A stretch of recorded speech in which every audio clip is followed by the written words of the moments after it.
Dans cette vidéo, je vais vous parler d'un immense coup de cœur.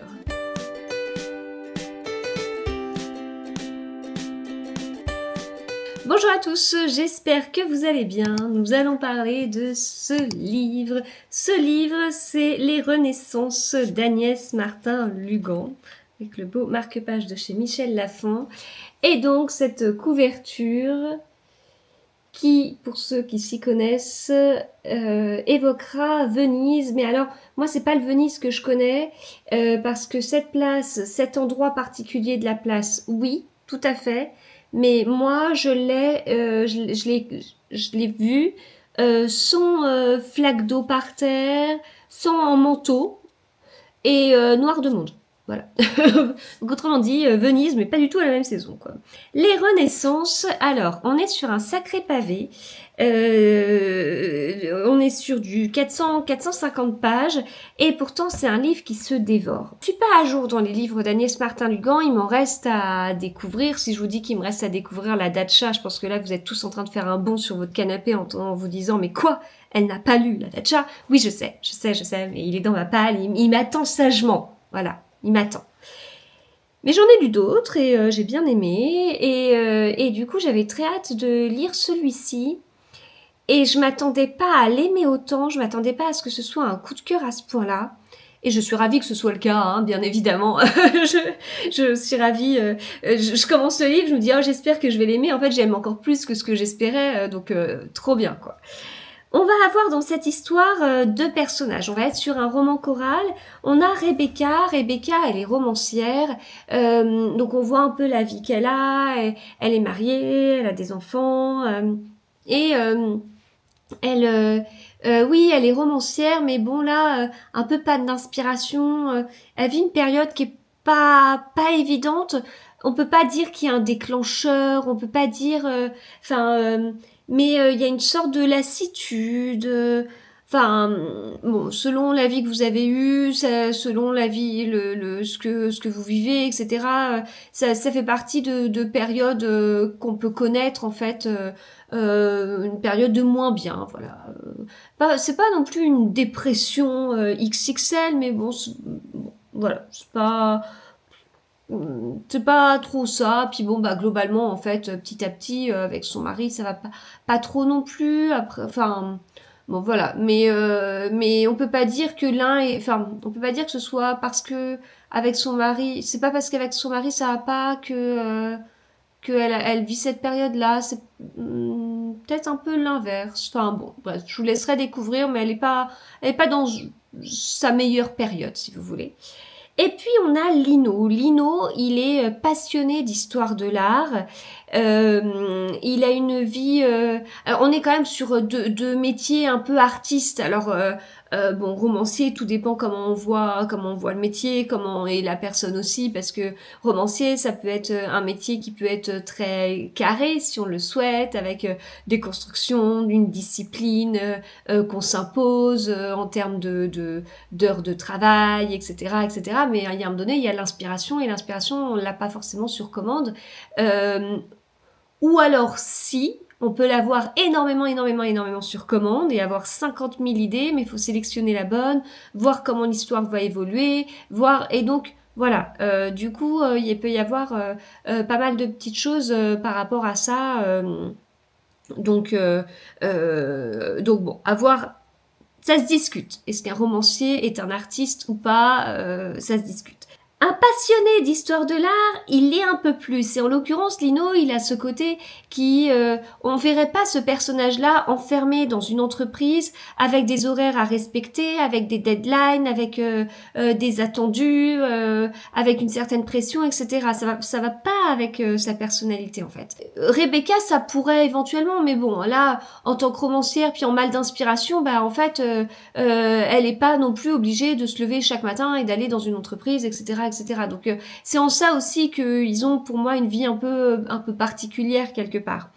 Et ce qui est très très riche, voilà, ce qui est très très riche. Moi, c'est ce que je vous ai déjà dit en vlog et ce que je vous ai déjà dit quand j'avais chroniqué L'homme des mille détours qui est sorti chez Pocket en même temps que la sortie de ce livre chez Michel Lafon. c'est que en fait Agnès Martin-Lugan va parler de personnages que moi je vois pas dans la vie de tous les jours. En tout cas là, au moment où j'enregistre cette vidéo, début 2025, il n'y a rien dans ma vie qui fait que j'aurais pu croiser ces personnalités-là. Ou alors peut-être sur les réseaux, parce que les réseaux, c'est sûr, ça m'ouvre à davantage de personnalités que les gens que je côtoie dans la vie de tous les jours, dans mon cercle plus ou moins restreint, on va dire. Mais je pense que j'ai un cercle vraiment un peu trop restreint. Je côtoie des gens qui fonctionnent un petit peu trop comme moi, qui ont un peu le même style de vie que moi, que ce soit dans les parents des amis des enfants, que ce soit même dans le milieu professionnel de mon mari, dans mon propre milieu professionnel, on est assez clonés. Alors, si demain je plaque tout et je vous dis, écoutez, je vais devenir peintre, là peut-être que j'arriverai à accéder à des personnalités que je peux voir ici et très différentes du monde dans lequel je vis. Mais bon, sinon, c'est vrai que je côtoie pas énormément de personnes. Alors même si on a énormément de types de personnes, même si on peut avoir des personnalités différentes, etc., il y a toujours un certain point commun et donc les livres d'Agnès Martin-Lugan, vu que elle explique vraiment bien la personnalité des personnages, on les comprend vraiment bien, enfin ils sont très très creusés, très très travaillés, on les comprend, on arrive à comprendre leurs réactions, même si leurs réactions sont à l'opposé de nos propres réactions sur une situation. Je repense à L'homme des mille détours, il y a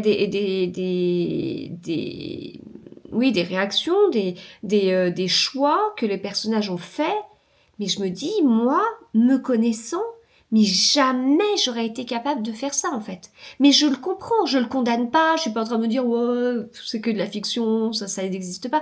Non, non, non, non, pas du tout, ça me paraît totalement crédible, totalement possible, parce que c'est très bien expliqué, on est totalement accompagné dans l'histoire, dans cette découverte des personnages, et donc moi j'y vais à fond, et en fait j'arrive à les comprendre. Donc en fait ça m'apporte une énorme ouverture d'esprit, et j'en suis plus que ravie. Ça m'apporte ça aussi, la lecture.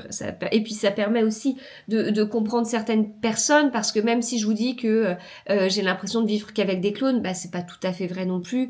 Et en réalité, chacun a ses réactions propres, et même sur des gens qui me paraissent très très proches, ça me permet aussi de mieux les comprendre. Donc c'est vraiment décrit avec une justesse qui est incroyable. C'est un livre que je trouve tellement fort, tellement puissant. Enfin, elle a une écriture qui est magnifique. Voilà, elle a une écriture qui est magnifique. Et en même temps, c'est pas parce que Agnès Martin-Lugan a une écriture magnifique avec des beaux passages poétiques. Moi, j'ai relevé beaucoup de citations. Alors, vu que j'ai rencontré l'autrice à un dîner, donc là, il y a un passage dont je voulais lui parler en particulier. Il y a parfois des doubles signets parce que je voulais lui poser des questions sur ces passages, mais je les laisse en souvenir. Mais on est sur un livre donc qui est très bien écrit, mais c'est pas parce que c'est très bien écrit que ça freine l'intrigue. Je le trouve très page-turner en fait, et c'est très beau de réussir à mêler les deux, à mêler une belle écriture et une intrigue qui quand même donne envie d'avancer.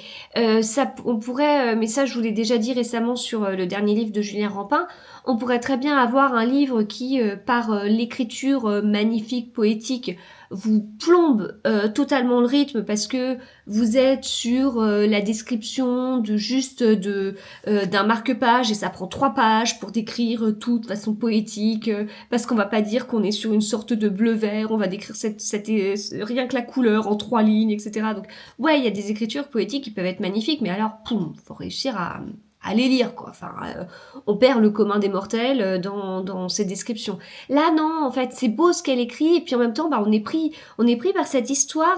On n'est pas sur une course-poursuite, on n'est pas sur un polar, mais on va avoir, en fait, à un moment donné, cette rencontre entre Rebecca et Lino. Lino qui va raconter sa vie à Rebecca alors qu'ils ne se connaissent pas. Dans un contexte mais qu'on pourrait vraiment imaginer comme Agnès Martin-Lugan le disait lors du dîner que j'ai eu avec elle. Elle disait qu'en fait ça fait partie de confidences qu'on pourrait faire beaucoup plus facile. Enfin, globalement, on peut se confier beaucoup plus facilement à un étranger, quelqu'un qu'on connaît pas, et ouvrir son cœur comme ça qu'à quelqu'un de proche en fait. Et ce qu'on comprend aussi, enfin, on a parlé, pas mal parlé de certains personnages secondaires qui gravitent notamment autour de Lino. Au niveau des réactions, les réactions, elles nous titillent un peu. Et puis en même temps, Agnès Martin-Lugan nous dit, mais imaginez, est-ce que vous auriez pu réagir autrement? Mais non, non, on les comprend. Mais après, on a nos personnages chouchous et on a envie qu'il y ait que du bien qui leur arrive. Donc en fait, on est pris entre oui, la compréhension des personnages, leur psychologie, etc. Et puis on est pris entre mais on veut pas qu'il leur arrive du mal, quoi. Enfin, on veut être que dans un monde de bisounours, que tout le monde est gentil et tout ça. Voilà. Donc, je vous en dis pas plus. On va avoir donc cette rencontre Rebecca-Lino qui va être une très belle rencontre. Et puis, petit à petit, en fait, la question, c'est qui est le personnage principal de ce livre. Pour Agnès Martin-Lugan, ça va être Lino. Moi, je vous avoue qu'avoir Rebecca en romancière, j'aime bien une romancière qui est le personnage d'un roman, c'est très puissant. Donc, voilà, on a ces deux personnages sur un roman choral. On va découvrir l'histoire de Lino en tout cas. On va suivre l'histoire. En fait, c'est comme si on était à la fois dans le passé de Lino et dans le présent de Rebecca en fait. Parce que je trouve que ce qui importe beaucoup dans le présent, ça va être l'histoire de Rebecca. Ce qui importe pas mal dans le passé, c'est l'histoire de Lino. Donc c'est assez intéressant. Et puis le passage que j'avais relevé l'un des passages qui m'intéressait et que je voulais, sur lequel je voulais échanger avec l'autrice, je vous le lis. Parce que Rebecca, à un moment donné, je l'appelle romancière, ça plus du tout. Rebecca, à un moment donné, arrive à écrire, en fait, et décrit son livre. Et en fait, elle dit, ça parle d'amour, de famille, de déchirure, de beauté, de ce dont on rêve, que l'on n'obtient pas toujours, et que l'on doit oublier à un moment si on veut vivre sa vie. Cette phrase résume totalement le livre. Donc on va avoir, il y a des moments où on se dit, Rebecca, elle est romancière, Agnès Martin-Lugan est romancière, Rebecca est un personnage d'Agnès Martin-Lugan, Rebecca va à un moment écrire autrement en fait, elle va sortir de cette longue période sans écrire et elle va écrire de façon plus intime. Qu'est-ce qu'il en est pour Agnès Martin-Lugan? Quels sont leurs points communs, quelles sont leurs différences? Bon, on se pose la question, alors sans vouloir entrer dans du voyeurisme, pas du tout, mais c'est vraiment intéressant et c'est un livre émouvant. J'ai pleuré à la fin du livre, j'ai pleuré lors des remerciements à un moment et j'ai même relevé un passage dans les remerciements. Ça veut dire à quel point on va loin. Et il faut savoir qu'il existe une playlist de ce livre. Donc là, vous pouvez aller vraiment à la toute fin du livre, même après les remerciements. C'est-à-dire qu'à la toute fin du livre, vous avez ça. Vous avez la couverture de l'homme des 1000 détours. Et puis là, vous avez la fin de la playlist et vous avez des QR codes pour pouvoir écouter la liste sur Deezer ou Spotify. Et donc, je vous conseille d'écouter cette playlist parce que ça apporte énormément. Ça nous permet d'être dans des ambiances, etc. Même si, en toute honnêteté, donc il y a beaucoup de musique dans cette playlist. En toute honnêteté, je n'ai jamais été au-delà d'une certaine chanson qui se situe sur la 3e page de la playlist tout en bas. Si vous me suivez sur Instagram, vous devez être au courant. C'est la chanson Aloha Ke Akua en version acoustique piano du groupe Nako and Medicine for the People que je ne connaissais pas du tout. Et cette chanson, j'en suis tombée totalement amoureuse. Elle dure 10 minutes. Je l'ai écoutée en boucle. Je vous avoue que depuis, je suis passée à une autre chanson en plus, mais j'ai une autre chanson préférée que j'ai découverte par hasard sur TikTok. TikTok m'a suggéré un extrait de cette chanson en fait, la nouvelle chanson de Damiano David. Et donc TikTok m'a suggéré cet extrait de chanson.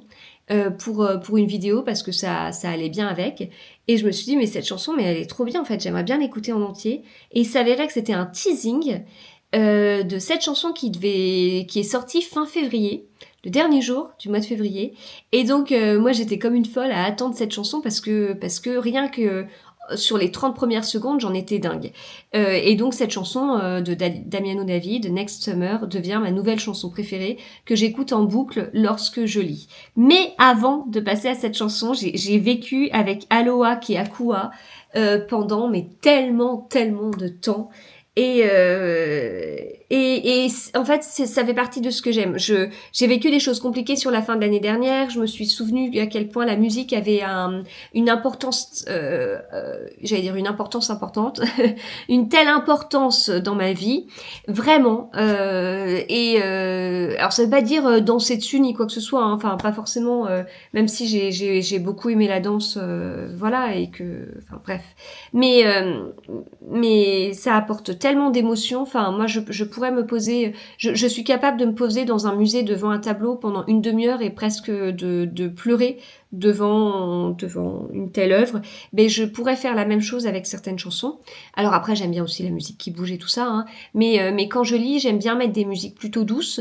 Et en fin d'année dernière, je me suis rendu compte, avec mes lectures, suite à mon burn-out, des lectures assez éclectiques en fait, encore plus que ce que je peux lire actuellement, eh bien, je me suis rendu compte que je devenais très accro aux playlists, alors que jusqu'à présent, je me disais, mais c'est mort, une playlist, jamais de la vie, j'écoute une chanson qui a des paroles, en fait, parce que j'arriverai jamais à me concentrer sur le livre, et encore moins si je connais la chanson.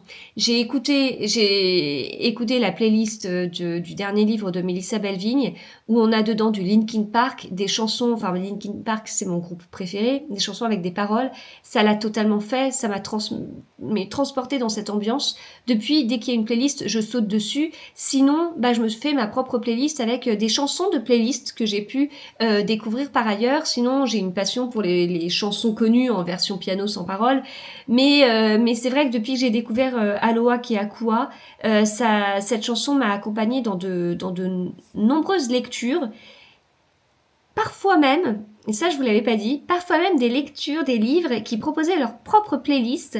J'ai écouté la playlist une première fois, je me suis dit, c'est pas mal, hein. Non mais je vais repasser sur Aloha Keakua. Je trouve que, franchement, en fait en 10 minutes, on est tellement sur des ambiances différentes que je me dis, non, là franchement, c'était pas mal, hein, la playlist qu'ils ont proposée, mais je pense que j'ai mieux cette chanson découverte grâce à Agnès Martin-Lugan, me paraît beaucoup plus adéquate, colle beaucoup mieux à l'histoire. Et donc voilà, cette chanson m'a accompagnée tellement longtemps. Donc la petite pause, parce que je suis partie avec la dernière chanson de Damiano David, jusqu'à autre chose. Mais je sais que Aloha Keakua, j'y retournerai avec. Mais c'est une chanson qui provoque tellement d'émotions, tellement d'émotions.